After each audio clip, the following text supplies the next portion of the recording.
இந்த காலை வேளையிலே நாம் ஆண்டவரை தொழுது கொள்வதற்கும் துதிப்பதற்குமாக நாம் கூடி வந்திருக்கிறோம்.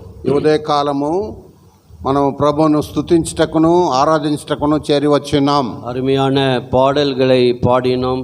சிறந்தே விளங்கும் சீயோன் வாசி அந்த பாடலை பாடும்போது எவ்வளவு கருத்துக்கள், எவ்வளோ வாக்கு தத்தங்கள், எவ்வளோ ஒரு அருமையான உற்சாகத்தை அதை கொடுக்கிற பாடலாக இருந்தது. మనము మంచి పాటలు పాడుతూ వచ్చాం. స్వచ్ఛంద సియోను వాసి అనగా అనేక వాగ్దానములు, అనేక ఉత్సాహములు, అనేక ఆశీర్వాదములు ఇచ్చే ఆ పాటలో ఉంటున్న తలంపులై ఉంటున్నవి. ஆகவே அந்த பாடலிலே மிக ஆழ்ந்த கருத்துகள், அது 7 அடி பாடலாக இருந்தாலும் ஒவ்வொரு அடியிலும் ஒவ்வொரு அர்த்தம் கொடுக்கக்கூடிய ஆத்மீக நிறைந்த ஒரு பாடலாய் அது இருக்கிறது. కనుక అది 7 చరణములు గల పాట అయి ఉన్నప్పుడు కూడా ఒక్కొక్క చరణంలో ఒక్కొక్క భావములు ఇచ్చే ఆ పాట అయి ఉంటున్నవి. இந்த நாளிலே நாம் கர்த்தரை தொழுது கொள்ள வேண்டும். ஏனென்றால் இந்த சியோன் வாசிகளாக தேவன் இந்த பூலோகத்திலே ஒரு சபையை உருவாக்கி நம்மை அங்கத்தினராய் இணைத்து கடந்த 45 ஆண்டுகளை தேவன் நடத்தி வந்தார். உண்மையுள்ள தேவனாய் இருந்தால் அதற்காக நாம் கர்த்தரை தொழுது கொள்ள வேண்டும். కనుక ఈ యొక్క సియోనును భూలోకంలో ప్రభు సిద్ధపరిచి గత 45 సంవత్సరంలో కాచి కాపాడి భద్రపరిచి వాటిలో నివసించుటకు మనకు ఇక మందిరమును కలుగచేసి ఉన్నాడు. కనుక మనము ఆరాధించుటకు రుణపడి ఉన్నాము. இந்த காலை வேளையிலே என்னோடு கூட சங்கீதம் 87 அதிகாரத்திற்கு தயவு செய்து திருப்பிக் கொள்ளுங்கள். ఈ ఉదయ కాలము నాతో పాటు కీర్తన 87 కీర్తన తిప్పుకొనండి. ஆகவே இந்த சங்கீதத்திலே சியோனை குறித்து இந்த சங்கீதக்காரர் என்ன கூறுகிறார் என்பதை நாம் புரிந்து நாமும் கூட அதை புரிந்து கர்த்தரை ஆராதிக்க வேண்டியவர்களாக இருக்கிறோம். కనుక ఈ కీర్తనీయుడు సియోను గురించి ఏమి వర్ణించున్నాడో వాటిని అర్థం చేసుకుని మనం కూడా ప్రభువును ఆరాధించటకు సిద్ధపడవలెను. ஆகவே அங்கே மாறி மாறி இந்த 87 சங்கீதத்தை வாசிப்போம். உங்கள் பாகத்தை கூட வாய் திறந்து சத்தமாக வாசிக்கும்படியாக உங்களுக்கு ஒரு உற்சாகத்தை ஊட்டுகிறோம். కనుక 87 కీర్తన 7 వాక్యములను మనం ఉత్తర ప్రత్యుత్తరముగా చదువుకుందాం. మీ భాగములను బిగ్గరగా మీరు స్పష్టంగా చదవవలసింది, ఉత్సాహపరచవలసిందిగా కోరుకొనుచున్నాం. சங்கீதம் 87 அவர் அஸ்திபாரம் பரிசுத்த பர்வதத்தில் இருக்கிறது.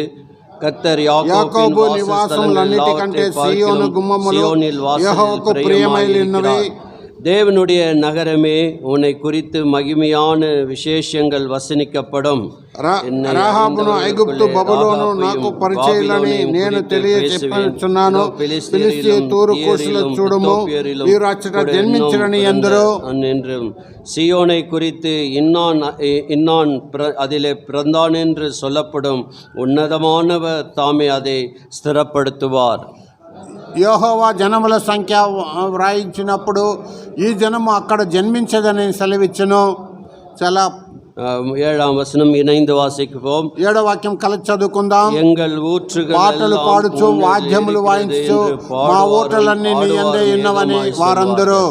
జీవనుள்ள தேவன் இந்த வார்த்தைகளை ஆசீர்வதித்து கொடுப்பாராக. జీవగల దేవుడు తామే దివ్య వాక్యం మన కొరకు దీవించును గాక. ஆகவே இந்த சங்கீதம் 87 பார்க்கும்போது இந்த சியோன் தேவனுடைய பிரசன்னத்திற்கு ஒப்பாக சொல்லப்பட்டிருக்கிறது. ఇక 87 కీర్తనలు మనం గమనించినప్పుడు ఇక సియోను దేవుని యొక్క ప్రసన్నతకు, దేవుని యొక్క సన్నిధికి పోల్చబడుచున్నది. அந்த சியோனிலே தேவனுடைய வல்லமை, அவருடைய பவர் அங்கே விளங்குகிறது என்று வாசிக்கிறோம். కనుక ఇక సియోనులో దేవుని యొక్క బలము, దేవుని యొక్క శక్తి ఎక్కడ ప్రసన్నమవుతున్నదని చూస్తున్నాం. மூன்றாவது, அங்கே தேவன் அந்த சியோனில் இருக்கிறவர்களை இவ்விதமாக ஆசீர்வதிக்கிறார் என்று நாம் வாசிக்கிறோம். కనుక మూడవదిగా ఆ సియోనులో ఈ రీతిగా ఆశీర్వదించున్నాడని మనం చదువుతున్నాం. தேவன் ఈ సియోனை ఎదర్కాగ தெரிந்து கொண்டார். ప్రభు యొక్క సియోను ఎందుకు కొరకు ఏర్పరచుకొనెను. அங்கே ஒரு அருமையான வசனம் ஏசாயா 14 14ஆம் அதிகாரம் 32ஆம் வசனத்தை வாசிக்கிறேன். యేషయా 14వ అధ్యాయము 32వ వాక్యం చదువుతున్నారు. இந்த சீயோன் எப்படிப்பட்ட இடம் என்று இங்கே ஏசாயா தீர்க்கதரிசி கூறுகிறார். సియోను ఎలాంటిదని ఇక ప్రవక్త అయిన యేషయా వర్ణించుచున్నాడు. ஏசாயா 14:32, ஐசையா 14:32. இப்பொழுதும் இந்த ஜாதின் ஸ்தானாதிபதிகளுக்கு என்ன மறு உத்தரவு சொல்லப்படும்? கர்த்தர் சியோனை அஸ்திபாரப்படுத்தினார், அவருடைய ஜனத்தில் சிறுமையானவர்கள் அதிலே திடன் கொண்டு தங்குவார்கள் என்பதே. జనముల దూతకి ఇవ్వవలసిన ప్రత్యుత్తరమేది? యెహోవా సియోను స్థాపించి ఉన్నాడు, ఆయన జనులలో శ్రమ నొందిన వారు దాన్ని ఆశ్రయింతురని చెప్పవలేను. தேவன் சியோனை கட்டுகிறார், యెహోవా సియోను స్థాపించి ఉన్నాడు. ஆகவே அஸ்திபாரம் உள்ள ஒரு பட்டணம், అది పునాది గల ఒక పట్టణము. ஆகவே நாம் ஆவிக்குரிய மக்களாக இருக்கிறபடியால் நம்முடைய சீயோன் கர்த்தரோடு கூட இருக்க போகிற இடமாக இருக்கிறது. కనుక మన ఆత్మీయ బిడలంగా ఉన్నదాన్ని బట్టి మనము సియోన్లో దేవునితో పాటు ఉండవలసిన వారమే ఉంటున్నాం. ஆகவே இந்த சீயோனை தேவன் தெரிந்து கொண்டார். కనుక ఇక సియోన్ను దేవుడు ఏర్పరచుకొనెను. சரித்திரம் பின்னாடி பார்க்க வேண்டும் என்றால் அது தாவீதின் పట్టణமாக தேவன் தெரிந்து கொண்டார். ఆ చరిత్రను మనం గమనించినట్లయితే దావీదు పట్టణమే ఆ సియోనుగా సెలవివ్వబడుచున్నది. 1 நாளாகமம் 11ஆம் அதிகாரம் அந்த இடத்தை அவன் கைப்பற்றின பிறகு அவன் எப்படி ஆசீர்வதிக்கப்பட்டான் என்று கூறப்படுகிறது. మొదటి దినవృత్తాంతములు 11వ అధ్యాయము. அங்கே வாசிக்க எல்லாமே நேரம் இல்லை, அங்கே 6ஆம் வசனத்தை மட்டும் வாசிக்கிறேன். అక్కడ 6వ వాక్యం మాత్రం చదువుతున్నారు. எபிசியரை முறியடிக்கிறதில் எவன் முந்தினவனாய் இருக்கிறானோ அவனே தலைவனும் சேனாதிபதியுமாய் இருப்பேன் என்று தாவீது சொல்லியிருந்தான். செருயாவின் குமாரனாகிய யோவாப் முந்தி ஏறி தலைவனானான். ఎవరు మొదట యోబుసీయులను హతము చేయునో వాడు ముఖ్యుడును సైన్యాధిపతి అగునని దావీదు సెలవీయగా, సెరూయా కుమారుడైన యోవాబు అందరికంటే ముందుగా ఎక్కి ఆ ఆధిపత్యమును పొందెను. ஆகவே அந்த சீயோனை கைப்பற்றின பிறகு அது எபேசியர் கைகளில் இருந்து தாவீதின் கைக்கு வந்தது. అది ఎబీసీయుల చేతిలో నుండి దావీదు చేతిలోకి వచ్చినది. அங்கே தாவீது சீயோனிலே எப்படி ஆசீர்வதிக்கப்பட்டான்? అక్కడ దావీదు సియోనులో ఏ రీతిగా ఆశీర్వదింపబడెను? 9ஆம் வசனம் வாசிக்கிறேன். 9వ వాక్యము. தாவீது நாளுக்கு நாள் விருத்தி அடைந்தான், சேனைகளுடைய கர்த்தர் அவனோடு இருந்தார். సైన్యములకు అధిపతి యెహోవా అతనికి తోడై ఉండగా దావీదు ప్రకారము అంతకంతకు అధికుడగుచుండెను. அதிகமாய் விருத்தி அடைந்தான், అంతకంతకు అధికుడగుచుండెను. சீயோனில் வாசமாய் இருக்கிறவர்களை கர்த்தர் விசேஷித்த வண்ணத்தில் ஆசீர்வதிக்கிறார். సియోనులో నివాసి అయిన వారిని ప్రభు వారిని విశేషముగా వారిని ఆశీర్వదించేవాడు. சீயோனை அவர் தெரிந்து கொண்ட ஒரு ஸ்தலமாக இருக்கிறது. సియోను ఆయన ఏర్పరచుకొని ఒక స్థలమై ఉంటున్నది. அந்த சீயோன் எப்படி அழகுள்ளது என்று சங்கீதம் 48ஆம் அதிகாரம் கூறுகிறது. కనుక సియోను ఎంత సుందరమైనదని కీర్తన 48వ అధ్యాయం సెలవివచ్చున్నది. அங்கே பார்க்கிறோம், 2ஆம் வசனத்திலே வாசிக்கிறோம். అక్కడ 2వ వాక్యంలో చదువుతున్నాము. வட திசையில் உள்ள சீயோன் பர்வதம் வடிப்புமான ஸ்தானமும் சர்வ பூமியின் மகிழ்ச்சியுமாய் இருக்கிறது, அதுவே மகாராஜாவின் நகரம். ఉత్తర దిక్కున మహారాజు పట్టణమైన సియోను పర్వతము రమ్యమైన ఎత్తుగల చోట నుంచబడి సర్వభూమికి సంతోషకరముగా ఉన్నది. ஆகவே இங்கே பார்க்கிறோம் அந்த பட்டணம் எப்படிப்பட்டது என்று சங்கீதக்காரன் சொல்கிறான். కనుక ఇక్కడ ఏక మహాపట్టణము ఎలాంటిదని కీర్తనీయుడు వర్ణించుతున్నాడు. சங்கீதம் 52 வாசிக்கும் போது, కీర్తన 52లో మనం గాని గమనించినప్పుడు இந்த சங்கீதக்காரர் ஆசாப்பு கூறுகிறார், பூரண வடிவுள்ள சியோனிலிருந்து தேவன் பிரகாசிக்கிறார். ఆసాపు గ్రంథకర్త ఈ మాటను సెలవిస్తున్నాడు. పరిపూర్ణ సౌందర్యం గల సియోనులో నుండి దేవుడు ప్రకాశించుచున్నాడు. அந்த இடத்தை தேவன் இருக்கிறபடியால் அந்த இடம் பிரகாசிக்கிற இடமாக மாற்றுகிறார். కనుక ఆ స్థలములో దేవుడు ఉన్నాడు కనుక ఆ స్థలము ప్రకాశించే స్థలముగా ఏర్పాటు చేయబడి ఉన్నది. ஆகவே இந்த சியோனிலே தேவன் நம்மை கொண்டு வந்திருக்கிறார். కనుక ఇక సియోన్లో నిన్ను నన్ను తీసుకొని వచ్చి ఉన్నాడు. இந்த சியோன் பரம சியோனுக்கு ஒப்பிட்டு பேசப்படுகிறது. ఇక సియోను పరమ సియోనుకు పోల్చి చెప్పబడుతున్నది. ஆகவே இந்த சியோன் பரம ஆண்டவர் சமூகத்தில் வரப்போகிற ஒரு நாளை குறிக்கிறது. ఇక సియోను ప్రభు సన్నిధిలో రాబో ఒక దినమును అక్కడ సూచించుతున్నది. அங்கே நாம் கலாத்தியருக்கு எழுதின நிருபத்திலே ஒரு வசனத்தை பார்க்கலாம். మనం గలాతీయులకు రాసిన యొక్క పత్రికలో ఒక మాటను చదువుదాం. அங்கே கலாத்தியர் 4ஆம் அதிகாரத்திலே நாம் வாசிக்கும் போது గలాతీయులకు రాసిన పత్రిక 4వ అధ్యాయంలో మనం அங்கே చదివేటప్పుడు பவுல் ஆவிக்குரிய காரியங்களை எடுத்து சொல்லுகிறார். అక్కడ పౌలు ఆత్మీయ కార్యములను ఇక్కడ బోధించుచున్నాడు. 26ஆம் వசனத்தை வாசிக்கிறேன். 26వ వాక్యం చూడగలము. மேலான எருசலேமே சுயாதீனம் உள்ளவள், அவளே நாம் எல்லாருக்கும் தாயானவள். అయితే పైనున్న యెరూషలేము స్వాతంత్రముగా ఉన్నది, అది మనకు తల్లి. ஆகவே இந்த எருசலேமுக்கு இன்னொரு பெயர் சியோன்.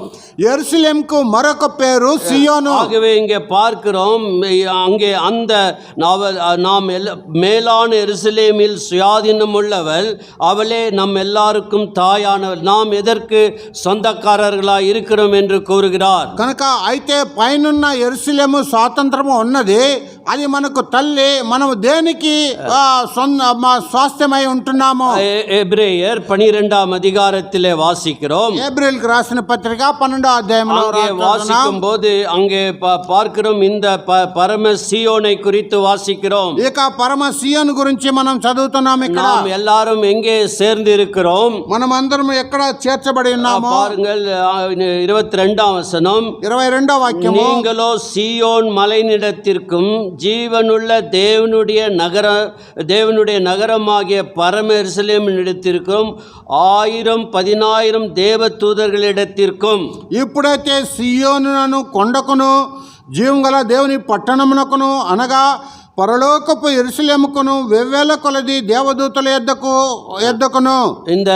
இந்த சபைக்கு சியோன் என்று பெயர் இருந்தாலும், ఈ యొక్క సంఘమునకు సియోన్ అను పేరు ఉన్నప్పటికీ நாம் அந்த பரம சியோனுக்கு உரியவர்களாய் வாழ வேண்டும். మనము ఆ యొక్క పరలోక సియోనుకు చెందిన వారమై జీవించవలెను. வெறும் சியோனுக்கு பூலோகத்திலே இந்த இடத்துல உட்கார்ந்து போய்விட்டு ஆண்டவரை பற்றி தெரியாமல் இருந்தால் அந்த பரம சியோனிலே ప్రవేశించ முடியாது. కనుక భూలోకములో సియోన్లో కూర్చొని లేచి వెళ్ళిపోతే దేవుని గురించి మనం ఎరుగక ఉన్నట్లయితే ఆ పరలోకములో ఉంటున్న సియోను మనకు తెలియపరచకపోవచ్చు. இந்த 87ஆம் சங்கீதத்திலே 3 காரியங்களை வாசிக்கிறோம். ఇక 87 కీర్తనలో 3 కార్యములు చదువుతున్నాం. முதல் 3 వచనங்களை இந்த சியோனை தேவன் கட்டுகிறவராய் இருக்கிறார். కనుక మొదటి 3 వాక్యములో ఈ సియోను దేవుడు ఏర్పరచుకునేవాడై ఉన్నాడు.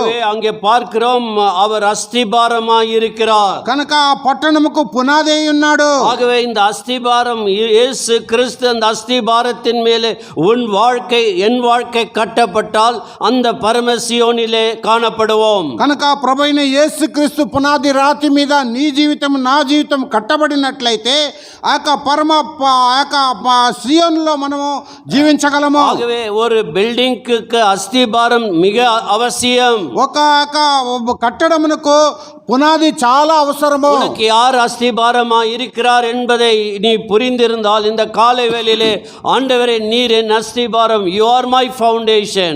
కనుక నీకు ఎవరు పునాది ఉన్నారని నీవు ఎరిగి ఉన్నట్లయితే ఉదయకాలము మీరే నా పునాది అని ఎరిగి ఆరాధించేవారు. No matter what the tempest, what the problem, suffering may come, but you are standing on the strong foundation of God. కనుక ఎన్నో కష్టములు దుఃఖములు కష్టములు నష్టములు ఎన్నో శ్రమలు రావచ్చు, అయితే నీవు పునాది మీద కట్టబడిన ఆ యొక్క భవనంగా ఉంటున్నావు. இயேசு கிறிஸ்து கூறுகிறார் மத்தேயு 7:24 ప్రభువైన యేసుక్రీస్తు సెలవిస్తున్నాడు మత్తయి 7:24 நான் சொல்லிய வார்த்தைகளை கேட்டு அதன்படி செய்கிறவன் எவனோ புத்தியுள்ள மனிதனுக்கு ஒப்பிட்டு கண்மலையின் மேல் தன் வீட்டை கட்டின மனுஷனுக்கு ஒப்பிடுவேன். కాబట్టి నా మాటలు విని వాటి చొప్పున చేయి ప్రతివాడును బండ మీద తన ఇల్లు కట్టుకొని నా బుద్ధిమంతుని పోలి ఉండును. ஆகவே புத்தியுள்ள மனுஷன் கண்மலையின் மேலே கட்டுகிறான். కనుక బుద్ధిగల మనుషుడు బండ మీద తన ఇల్లు కట్టుకొనును. யார் மீது கட்டி கொண்டிருக்கிறாய் உன் வாழ்க்கையை?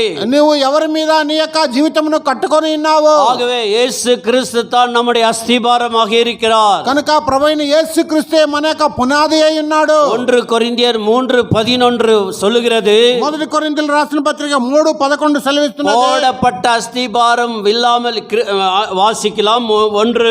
1 கொரிந்தியர் 3:11 మొదటి కొరింథీయులకు రాసిన పత్రిక 3:11 போடப்பட்டிருக்கிற அஸ்திபாரம் ஆகிய இயேசு கிறிஸ்துவை அல்லாமல் வேறு அஸ்திபாரம் போட ஒருவனாலும் கூடாது. వేయబడింది తప్ప మరి యొక్క పునాది ఎవడును వేయనేరడు. ஆகவே పునాది యేసుక్రీస్తే. இயேசு கிறிஸ்து நமக்கு அஸ்திபாரமாய் இருக்கிறார். కనుక ప్రభువైన యేసుక్రీస్తే మనకు పునాది అయి ఉన్నాడు. ஆகவே நீயும் நானும் அந்த சபையில ஒரு அங்கத்தினராய் தேவன் நம்மை சேர்த்திருக்கிறார். కనుక నీవు నేను కూడా ఆక సంఘం అనే సియోన్ లో ఒక అంగముగా చేర్చబడి ఉన్నాము. ஸ்பெல்லிங் ஃபார் சர்ச் CHURCH என்று வாசிக்கிறோம். ఆంగ్లములో ఆక మాటలు CHUR అని వ్రాయబడుచున్నది. CHURCH అని UR என்று அந்த வார்த்தை மத்தியத்தில் வருகிறது. UR అనే మాట ఆక మధ్య భాగంలో వస్తున్నది. நீ ஆண்டவர் உன்னை விலைக்கிரயமா இந்த சபையிலே சேர்த்திருக்கிறார். నీక క్రయం ఇచ్చి కొనబడిన వారుగా ఈ సంఘంలో చేర్చబడి ఉన్నావు. இயேசு கிறிஸ்துக்கு இந்த உலகத்தில் பிறந்தபோது சத்திரத்தில் இடம் இல்லை. యొక్క ప్రభువైన యేసుక్రీస్తు లోకంలో జన్మించినప్పుడు సత్రములో స్థలము లేదు. அவருக்கு தலை சாய்க்க இடம் இல்லை. ఆయన తల వాల్చుటకు స్థలము లేదు. ஆகவே அவர் ஒரு இரவலான கல்லறை யோசேப்பின் அர்மத்தியாவுடைய கல்லறையில வைக்கப்பட்டார். కనుక ఆయన మరణములో ఒక అరిమతైన యేసేపు యొక్క తొలచబడిన యొక్క సమాధిలో పెట్టబడెను. ஆனால் அந்த சபையை அவருடைய ரத்தத்தின் மூலம் வாங்கி கொண்டார். కనుక సంఘమును తన రక్తం ద్వారా కొనబడెను. அப்போஸ்தலர் 20 அதிகாரம் అపోస్తల కార్యము 20 అధ్యాయము அங்கே வாசிக்கிறோம். சபையை ஆண்டவர் எப்படி விலைக்கிரயமாக வாங்கி கொண்டார் என்று வாசிக்கிறோம். 28 வசனத்திலே అక్కడ సంఘమును ఏ రీతిగా క్రయమిచ్చి కొన్నాడని చదవగలము. ஆகையால் உங்களை குறித்து Acts 20:28 ஆகையால் உங்களை குறித்தும் தேவன் தம்முடைய சுய ரத்தத்தினாலே சம்பாதித்து கொண்ட தமது சபையை மேய்ப்பதற்கு பரிசுத்த ஆவி உங்களை கண்காணிகளாய் வைத்தார். மந்தை முழுவதையும் குறித்து எச்சரிக்கையாயிருங்கள். దేవుడు తన స్వరక్తం ఇచ్చి సంపాదించిన తన సంఘమును కాయుటకు పరిశుద్ధాత్మ మిమ్మను దేనియందు అధ్యక్షులుగా ఉంచెను. ఆ యావత్తు మందను గూర్చి మీ మట్టుకు మిమ్మను గూర్చి జాగ్రత్తగా ఉండుడే. அந்த வார்த்தை சுய ரத்தத்தினால் he purchased us with his own precious blood. ఆ మాట తన స్వరక్తం ఇచ్చి నిన్ను నన్ను కొనుక్కొనెను. நீயும் நானும் கர்த்தருடைய பார்வையில் எவ்வளவு விசேஷித்தவர்கள். నీవు నేను దేవుని యొక్క దృష్టి యందు ఎంత శ్రేష్టమైన వారమో. இந்த சங்கீதக்காரன் சொல்லுகிறான், என் அஸ்திபாரம் அந்த இயேசு கிறிஸ்துவாய் இருக்கிறார். కనుక ఆ కీర్తనుడు సెలవిస్తున్నాడు, నా అస్తిభారం ప్రభువైన యేసుక్రీస్తు అయి ఉన్నాడు. அங்கே 2వ வசனம் 87 2వ வசனத்திலே பார்க்கிறோம். 87 2వ వాక్యం చూస్తున్నాం. கர்த்தர் யாக்கோபின் வாசஸ்தலங்கள் எல்லாவற்றையும் பார்க்கிலும் சீயோனில் வாசல்களில் பிரியமாயிருக்கிறார். యాకోబు నివాసములన్నిటికంటే సియోను గుమ్మములు యెహోవాకు ప్రియములై ఉన్నవే. யாக்கோபின் வாசஸ்தலங்கள் பார்க்கும்போது அவன் அழுகிறவனாய்த்தான் இருந்தான். యాకోబు యొక్క గుమ్మములు చూసేటప్పుడు ఆయన ఏడ్చేవాడై ఉన్నాడు. ஆனால் அவனுடைய வாசஸ்தலத்தை தேவன் தெரிந்து கொண்டு சீயோன் மேலே பிரியமாயிருக்கிறார். కనుక ఆ యాకోబు నివాస స్థలమును ఆయన ఏర్పరచుకొని సియోను గుమ్మం మీద ఆయన యెహోవా ప్రియమై ఉన్నాడు. அந்த நகரத்தை பற்றி உம்மை குறித்து மகிமையான விசேஷங்கள் இருக்கிறது என்று சொல்கிறான். కనుక నగరం బట్టి నిన్ను గూర్చి గొప్ప సంగతులు ఉన్నవని చెప్పబడుతున్నది. ஆண்டவர் கட்டுகிற பட்டணம், ஆண்டவர் இருக்கக்கூடிய ஸ்தலம் அந்த சீயோனை குறித்து அதிகமாய் வசனிக்கப்படும். ஆதரிக்கப்படும் என்று சொல்லப்படுகிறது. కనుక దేవుడు కట్టే స్థలము ఆ యొక్క సియోను గురించి ఆ మరి ఎక్కువగా ఆయన విశేషంగా ఏర్పరచబడిన వారై ఉన్నారు. ஆகவே 4ஆம் வசனத்திலே வாசிக்கிறோம், కనుక 4వ వాక్యంలో చదువుతున్నాము. உலக ராஜாக்கள் அந்த சீயோனை குறித்து என்ன சொல்லுவார்கள்? 87 కీర్తన 4వ వాక్యము, ఇలా భూలోకములో ఉన్న వారు సియోను గురించి ఏం సెలవిస్తున్నారు? என்னை அறிந்தவர்களுக்குள்ளே அங்கே பார்க்கிறோம் ராகாபையும். కనుక రాహాబు ఐగుప్తు బబులోనుకును, அதாவது எகிப்துக்கு இன்னொரு பெயர் ராகாப் என்ற பெயர், ఐగుప్తుకి ఇంకొక మాట రహాబు అనే పేరు. அந்த எகிப்தியர்கள் அந்த வல்லரசு நாடு அந்த நாட்களில் இருந்தது. அந்த நாடு ஆண்டவரை யெகோவாவை எப்படி அறிந்து கொண்டார்கள்? కనుక ఐగుప్తు దేశము ఆ దినములో ఉన్నది. ఆ రాజ్యము ప్రభువుని ఏ రీతిగా అంగీకరించెను? ஆகவே அங்கே பார்க்கிறோம், ஆண்டவர் வாதைகளை அனுப்பி அவர் எப்பேற்பட்ட தேவன் என்று விளங்க பண்ணினார். అక్కడ తెగుళ్లను పంపి ప్రభు ఎలాంటి దేవుడని వారికి బయలుపరచెను. அவர்களுக்கு தத்தளிப்பை உண்டாக்கினார். వారికి ఎంతో భయంకర పరిస్థితిని ఏర్పరచెను. பாபிலோன் அந்த அங்கே குழப்பம் நிறைந்த நாட்டிலே தேவன் விளங்க செய்தார். బబులోను యొక్క గందరగోళమైన దేశంలో దేవుడు అక్కడ బయలుపరచబడెను. அங்கு இருக்கக்கூடிய பெலிஸ்திய நாடுகள் எல்லா நாடுகளும் அந்த யெகோவா தேவனை எப்படிப்பட்டவர் என்று அறிந்திருந்தது. కనుక అక్కడ ఉంటున్న ఫిలిస్తియా దేశంలో చుట్టూ ప్రదేశములన్నీ కూడా ఆ యొక్క దేవుడు ఎలాంటి వాడని ఎరిగిన వారైనారు. இந்த சீயோன் మலை ஆண்டவராகிய இயேசு கிறிஸ்து சீயோனில் வாசமாய் இருக்கிறார். కనుక ఈ సియోను కొండ ప్రభువైన యేసుక్రీస్తు సియోన్లో నివసించే వాడై ఉన్నాడు. இந்த சீயோனில் இருந்து தான் நமக்கு ஒத்தாசை அனுப்புகிறார். కనుక ఆ యొక్క సియోన్ నుండి మనకు సహాయం వచ్చుతున్నది. சங்கீதம் 20ஆம் அதிகாரம் 2ஆம் வசனம், కీర్తన 22వ వాక్యము, சங்கீதம் 22 కీర్తన 20వ అధ్యాయం 2 அங்கே வாசிக்கிறேன். அவர் பரிசுத்த ஸ்தலத்தில் இருந்து உமக்கு ஒத்தாசை அனுப்பி சியோனில் இருந்து உம்மை ஆதரிப்பாராக. కీర్తన గ్రంథము 20వ అధ్యాయం 2వ వాక్యము, పరిశుద్ధ స్థలములో నుండి ఆయన నీకు సహాయము చేయునుగాక, సియోన్లో నుండి నిన్ను ఆదుకొనుగాక. சியோனிலிருந்து உன்னை ஆதரிப்பாராக. సియోన్లో నుండి నిన్ను ఆదుకొనుగాక. நீங்கள் சாட்சி சொல்ல வேண்டும். இந்த சபையிலே ஆண்டவர் உங்களுடைய ஜெபங்களை எவ்வாறாக கேட்டார், எவ்வாறாக பதில் கொடுத்தார். இவ்வளவு ஆண்டுகளாக சியோனில் இருந்து நாம் எப்படி ஆதரிக்கப்பட்டோம். కనుక మీరు సాక్ష్యం చెప్పవలెను. ఏ రీతిగా మిమ్మల్ని ఆదరించారు, ఏ రీతిగా కాపాడాడు, ఏ రీతిగా అక్కర్లను దర్శించాడని, సియోన్లో నేను ఆదరింపబడ్డానని సాక్ష్యం చెప్పవలెను. இந்த சியோனிலே யார் பிறந்தான் என்று அங்கே சொல்லப்படுகிறது. ఇక సియోన్లో ఎవరు జన్మించారని అక్కడ చెప్పబడుతున్నది. பார்க்கிறோம் அங்கே கடைசி பாகத்தில் 4ஆம் வசனத்திலே இன்னான் அங்கே பிறந்தான் என்றும், వీరు అచ్చట జన్మించిరని అందరూ. 5ஆம் வசனம், 5వ వాక్యము, சீயோனை குறித்து இன்னான் அதில் பிறந்தான் என்று சொல்லப்படும் உன்னதமானவர் அதை ஸ்திரப்படுத்துவார். కనుక సియోను వీరు అచ్చట జన్మించిరని అందరూ, ప్రతి జనము దానిలోనే జన్మించినని సర్వోన్నతుడు తానే దాన్ని స్థిరపరచునని సియోను గురించి చెప్పుకొందరు. சியோனில் பிறந்தவன் இன்னான் என்று சொல்லப்படும். సియోన్లో జన్మించిన వారు పలానా వారు అని చెప్పబడుతుంది. நீ இயேசு கிறிஸ்துவை ஏற்றுக்கொண்டு மறுபிறப்படைந்தாய், நீ இன்னான் என்று ஆண்டவர் அறிந்திருக்கிறார். కనుక ప్రభువైన యేసు క్రీస్తును నువ్వు అంగీకరించి మారు మనసు పొందినట్లయితే నీవు పలానా వాడని నువ్వు ఎరిగిన వాడై ఉన్నావు. பாருங்கள், லூக்கா 10ஆம் அதிகாரம், చూడండి, లూకా రాసిన శుభవార్త 10వ అధ్యాయము 20ஆம் வசனத்தை வாசிக்கிறேன். 20వ వాక్యము, உங்கள் நாமங்கள் பரலோகத்தில் எழுதியிருக்கிறதற்காக சந்தோஷப்படுங்கள். your names are written in heaven, be joyful. మీ పేర్లు పరలోకమందు వ్రాయబడి ఉన్నవని సంతోషించడని వారితో చెప్పాను. உங்கள் நாமங்கள் பரலோகத்தில் எழுதப்பட்டிருக்கிறதா? మీ పేర్లు పరలోకంలో వ్రాయబడి ఉన్నవా? ஆதார் கார்டு இந்த பூலோகத்துக்கு தேவை. ఆధార్ కార్డు ఈ భూలోకం వరకు అవసరము. எங்க போனாலும் ஆதார் கார்டு கேட்கிறான். ఎక్కడికి వెళ్ళినా ఆధార్ కార్డు అడుగుతారు. பரலோகத்துக்கு போனா உன் பேர் எழுதப்பட்டு இருக்கணும். పరలోకంలో పోతే మీ పేర్లు జీవ గ్రంథంలో వ్రాయబడి ఉండవలేను. இயேசு தான் உன் வாழ்க்கைக்கு அஸ்திபாரம். ప్రభు అయిన యేసుక్రీస్తు నీ జీవితమునకు உன் పునాది. பேர், உன்னுடைய நாமம் பரலோகத்தில் எழுதப்பட்டிருக்க வேண்டும்.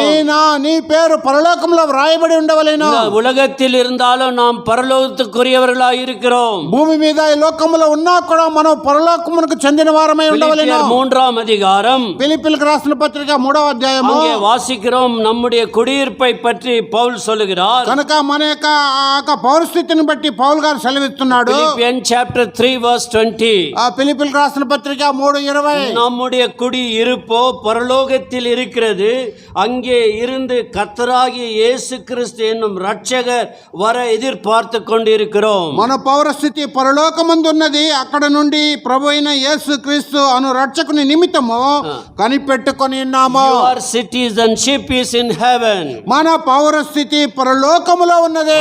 இங்க கிரீன் கார்டு கட்டிச்சா சிலருக்கு ரொம்ப சந்தோஷம். அமெரிக்காவுக்கு போட்டா பரலோகத்துக்கே போயிட்டாங்கன்னு நினைக்கிறாங்க. అమెరికాలో గ్రీన్ కార్డు లభించిందంటే చాలా సంతోషం, మేము అమెరికాకు వెళ్ళినట్టే అంటున్నారు. ஆகவே பரலோகம் அமெரிக்கா அவர்களுக்கு பரலோகம். అమెరికా కాదండి పరలోకం. அவ்வாறு நினைக்கிறாங்க, அமெரிக்கா பரலோகம்னு நினைக்கிறாங்க. వారు ఆ రీతిగా అమెరికాను పరలోకంగా గుర్తెరుగుతున్నారు. ஆகவே அவர்கள் அந்த செல்வாக்கு நிறைந்த நாட்டுக்கு போக வேண்டும் என்று நினைக்கிறார்கள். అక్కడ శ్రేష్టమైన ఉన్నవని ఆ దేశమునకు వెళ్ళాలనుకుంటారు. நம்முடைய குடியிருப்போ பரலோகத்தில் இருக்கிறது. మన పౌరస్థితియో పరలోకమందు ఉన్నది. ஆகவே சியோன் வாசிகளாகிய நாம் அந்த சியோனிலே காணப்பட வேண்டும். సియోన్ నివాసులమైన మనము ఆ పరమ సియోనులో ఉండవలెను. சியோனிலே இன்னான் பிறந்தான் என்று எழுதியிருக்கிறது. సియోనులో పలానా వారు జన్మించారని అక్కడ వ్రాయబడి ఉన్నది. வெங்கடேஸ்வரத்திலே டானி ரோடிலே பிறந்த உன்னை ஆண்டவர் உன்னை பேர் எழுதி வைத்திருக்கிறார். వెంకటేశ్వరం టానీ రోడ్ లో జన్మించిన నిన్ను ప్రభు నీ పేరు అక్కడ లిఖించబడి ఉన్నది. நீ பரலோகத்துக்கு குடிமகனாய் இருக்கிறாய். కనుక నువ్వు పరలోకమునకు పౌరస్తుడుగా ఉంటున్నావు. அவர் சொல்லுகிறார், அந்த சியோனிலே இன்னான் பிறந்தான் என்று எழுதியிருக்கிறது. ఆ సియోన్ లో పలానా వారు జన్మించారని వ్రాయబడి ఉన్నది. அங்கே பார்க்கிறோம், அங்கே 6ஆம் வசனம், అక్కడ 6వ వాక్యము, அதாவது சங்கீதம் 87:6, కీర్తన 87:6. கர்த்தர் ஜனங்களை பேரெழுதும் போது இன்னான் அதிலே பிறந்தான் என்று அவர்கள் தொகையிடுவார். యెహోవా జనముల సంఖ్య వ్రాయించినప్పుడు ఈ జనం అక్కడ జన్మించినని సెలవిచ్చును. எல்லாரும் பேரும் உலகத்திலே எந்த பாகங்களிலும் இயேசுவை ஏற்றுக்கொண்டவர்களை ஆண்டவர் ஒரு நாள் தொகையிட்டு சேர்த்து கொள்வார். కనుక ఈ లోకములో జన్మించిన అందరి పేర్లు జనసంఖ్య రాసి ప్రభు అక్కడ చేర్చబడును. இந்த అస్థిభారం உள்ள நகரம் தான் இந்த சியோன். ఇక పునాది గల పట్టణమే ఇక సియోను. அந்த சியோனிலே தான் தேவன் வாசம் பண்ணுகிறார். ఆ సియోనులో తానే దేవుడు నివాసి అయినాడు. సంగీతకారన్ சொல்லுகிறான், கர்த்தர் உன்னை சியோனில் இருந்து ஆசீர்వదిப்பாராக. ఎందుకో ప్రభు సెలవిస్తున్నాడు, ప్రభు నిన్ను సియోన్లో నుండి నిన్ను ఆశీర్వదించును. సంగీతం 128:5 சொல்லப்படுகிறது. కీర్తన 128:5 చెప్పబడుతున్నది. கர்த்தர் உன்னை சியோனில் இருந்து ஆசீர்வதிப்பாராக. ప్రభు సియోన్లో నుండి నిన్ను ఆశీర్వదించును. தேவ சித்தத்துக்குள் வந்து மறுபிறப்பு அடைந்து ஆண்டவருடைய சித்தத்தில் இருந்தால் ஆண்டவர் உன்னை ஆசீர்வதிப்பார். నీవు దేవుని చిత్తంలోకి వచ్చి దేవుని చిత్త ప్రకారంగా మీరు జీవిస్తున్నట్లయితే ప్రభు నిన్ను ఆశీర్వదించగలడు. సియోనిலே தேவன் இருக்கிறபடியால் அது ஆண்டவர் பார்த்து கொள்கிறார். సియోనులో ప్రభు ఉన్నాడు కనుక అది ప్రభు చూసుకుంటాడు. 7ஆம் வசனத்திலே வாசிக்கிறேன். చూడండి 7వ వాక్యం చూడగలము. எங்கள் ஊற்றுகள் எல்லாம் உன்னில் இருக்கிறது என்று பாடுவாரும் ఆడువారం ఏగమాయి சொல்வார்கள். పాటలు పాడుచు వాయిద్యములు వ్రాయించుచు మా ఊటలన్నీ నీయందే ఉన్నవని వారందరూ. You are a spring and a source for everything in life. కనుక మా ఊటలన్నీ నీయందే ఉన్నవని వారు సెలవిస్తున్నారు. ஆண்டவர் மையமாக வைத்த வாழ்க்கை தான் ஆசீర్వదించப்பட்ட வாழ்க்கை. ప్రభువును కేంద్రంగా ఉంచుకున్న జీవితమే ఆశీర్వదింపబడిన జీవితమే. மையத்திலே யார் இருக்கிறார்? నీ కేంద్రంలో నీకు కేంద్రముగా ఎవరున్నారు? யாரை வைத்திருக்கிறாய்? ఎవరిని పెట్టుకొని யார் உனக்கு அஸ்திபாரமாய் இருக்கிறார்? ఎవరు నీకు పునాది అయి ఉన్నాడు? என் ஊற்றுகள் எல்லாம் உம்மிடத்தில் இருக்கிறது. నా ఊటలన్నీ నీ యందే ఉన్నవని ఎవరు చెప్పగలరు? டியூட்டரானமி உபாகமம் 33ஆம் அதிகாரம் ద్వితీయోపదేశ కాండము 33వ అధ్యాయము 8ஆம் வசனத்தை வாசிக்கிறேன். అక్కడ 28ஆம் வசனம் மன்னிக்கணும். 28వ వాక్యం చదువుతున్నాము. Deuteronomy chapter 33 verse 28. ద్వితీయోపదేశ కాండము 33:28. அங்கே பார்க்கிறோம், இஸ்ரவேல் சுகமாய் தனித்து வாசம் பண்ணுவான். யாக்கோப்பின் ஊற்றானது தானியமும் திராட்சரசம் உள்ள தேசத்தில் இருக்கும். அவருடைய வானமும் பனியும் பெய்யும். ఇశ్రాయేలు నిర్భయముగా నివసించును, యాకోబు ఊట ప్రత్యేకింపబడును. అతడు ధాన్య ద్రాక్షరసములు గల దేశములో నుండును, అతనిపై ఆకాశం మంచును కురిపించును. ஆண்டவர் என்ன சொல்லுகிறார்? அதனுடைய ஊற்று எங்கே இருக்கிறது என்று சொல்லுகிறார். ప్రభు ఏం సెలవిస్తున్నాడు? ఆ ఊట ఎక్కడ ఉన్నవే అని సెలవిస్తున్నాడు. அவன் தனித்து சுகமாய் வாழ்வான். ఆయన నిర్భయముగా జీవించును. ஆண்டவர் உன்னோடு கூட இருந்தால் நீ தான் மெஜாரிட்டி. ఆ ప్రభు నీతో పాటు ఉంటే నీవే గొప్పవాడు. நீ மைனாரிட்டியா இருக்க முடியாது. నీవు మైనారిటీగా ఉండలేవు. அங்கே யோசுவாவும் காலேப் என்ன சொல்லுகிறார்? ஆண்டவர் நம்மோடு கூட இருக்கிறார், இந்த பட்டணத்தை பிடித்து விடுவோம். అక్కడ యెహోషువ కాలేబు ఏం సెలవిస్తున్నారు? ప్రభు మనతో ఉన్నాడు, ఈ పట్టణమును పట్టుకొందామని. They could understand great God. ఆయన గొప్ప దేవుడని ఎరిగిన వారై ఉన్నారు. இந்த சியோனில் இருக்கிற தேவன் பெரியவர். ఇక సియోన్లో ఉన్న దేవుడు గొప్పవాడు. அந்த பரம சியோன் ஒரு நாள் இறங்கி வரப்போகிறது. ఆ పరమ సియోన్ ఒక రోజు దిగి రాబోతున్నది. அந்த பரம சியோனை குறித்து வெளிப்படுத்தின விசேஷம் 21-22 சொல்லுகிறது. நான் பெரிய பிரசங்கம் பண்ணவில்லை, இங்கேயோடு நிறுத்திக் கொள்கிறேன். కనుక ఆ గొప్ప ఆ పెద్ద సియోన్ గురించి 21-22 ప్రకటన గ్రంథంలో రాయబడి ఉన్నది.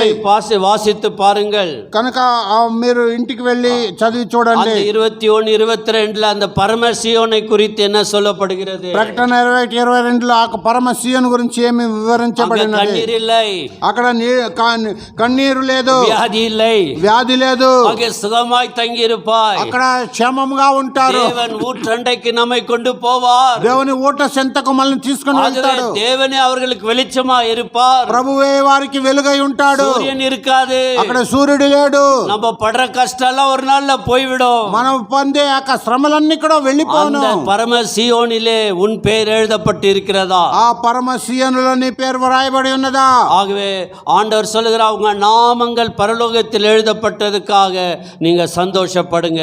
కనుక ప్రభు సెలవిస్తున్నాడు, నీ పేర్లు పరలోకంలో వ్రాయబడి ఉన్నది కనుక మీరు సంతోషించుడి. எரேமியா 30ஆம் அதிகாரம். ఇర్మియా గ్రంథం 30వ అధ్యాయము. ஒரு ஆண்டவர் ஒரு நம்ம புதிய ஆண்டுக்குள்ள போய் இருக்கிறோம். మనము నూతన సంవత్సరంలో మనము అడుగు పెట్టినాము. இங்க ஆண்டவர் சொல்லுகிறார், ஒரு வார்த்தை, எச்சரிப்பு வார்த்தை சொல்லுகிறார். మనకు ఒక హెచ్చరిక మాటను సెలవిస్తున్నాడు ప్రభు. Jeremiah chapter 30 verse 17. ఇర్మియా గ్రంథము 30:17. அவர்கள் உன்னை விசாரிப்பற்ற சியோன் என்று சொல்லி உனக்கு தள்ளுண்டவள் என்று பெயரிடப்பட்டபடியால் நான் உனக்கு ஆரோக்கியம் வரப்படி உன் காயங்களை ஆற்றுவேன் என்று கர்த்தர் சொல்கிறார். వారు ఎవరును లక్ష్యపెట్టని సియోననియో వెలివేయబడినదనియో నీకు పేరు పెట్టుచున్నారు. అయితే నేను నీకు ఆరోగ్యము కలుగు చేసేదను, నీ గాయములను మాన్పెదను. ఇదే యెహోవా వాక్కు. இங்கே பார்க்கிற ஆண்டவர் சியோனுக்கு ஆறுதலையும் தேறுதலையும் ஆரோக்கியத்தையும் கொடுக்கிறார். కనుక ఇక్కడ ప్రభు సియోనుకు ఆదరణను, వారిని ఆదుకుంటను, ఆరోగ్యమును ఇస్తున్నాడు. God gives comfort and consolation and health. కనుక ఆయన ఆరోగ్యమును తర్వాత ఆదరణను దేవుడు అనుగ్రహించినాడు. நாம் ஆண்டவரிடத்தில் திரும்பி வந்து அவருடைய சட்டைகளின் கீழ் நாம் இருக்க வேண்டும். కనుక ప్రభు యొక్క రెక్కల క్రింద మనం వచ్చి మనం జీవించవలెను. அந்த யாக்கோபின் வாசஸ்தலங்களுக்கு தேவன் இரக்கம் காட்டுகிறார். కనుక యాకోబు నివాస స్థలమునకు దేవుడు కనికరించుచున్నాడు. தேவன் இந்த வார்த்தைகளை ஆசீர்వదిப்பாராக. దేవుడు దివ్యవాక్యం మన కొరకు దీవించును గాక. வாழ்க்கைக்கு நீர் அஸ்திபாரமாய் இருக்கிறீர். இருக்கிறீர். ప్రభువా నీవే నా జీవితమునకు పునాది అయి ఉన్నావు. ஆண்டவரே, நீர் எனக்காக ஒரு பெரிய ஸ்தலத்தை, சியோன், பரம சியோன், அழகிய பூரண வடிவுள்ள நகரத்தை எனக்காக அமைத்திருக்கிறீர். కనుక ప్రభువా నా కొరకే ఆ పరమ సియోను పరిపూర్ణమైన పట్టణముగా నా కొరకు ఏర్పరిచినావు. ஆபிரகாம் எல்லாம் அந்த பட்டணத்தை நோக்கி பார்த்து விசுவாசத்திலே பார்த்து கொண்டிருந்தார்கள். అబ్రహాము ఆ పట్టణమును ఆ దృష్టించి చూసి విశ్వాసం ద్వారా కొనసాగుతుండెను. ஆகவே நாமும் நம்பிக்கையோடு இந்த உலகத்திலே தேவ சித்தத்திலே வாழ்ந்து அவரை மகிமைப்படுத்தி துதிக்க ஆண்டவர் உதவி செய்வாராக. కనుక మనము కూడా దేవుని చిత్తములో విశ్వాసంలో ఆయన ఎదురు చూస్తూ కనిపెట్టుచు దేవుని స్తుతించుటకు బద్దలమై ఉన్నాము. தேவன் இந்த வார்த்தைகளை ஆசீர்வதிப்பாராக. కనుక ప్రభు ఈ వాక్యములు మన కొరకే దీవించును గాక.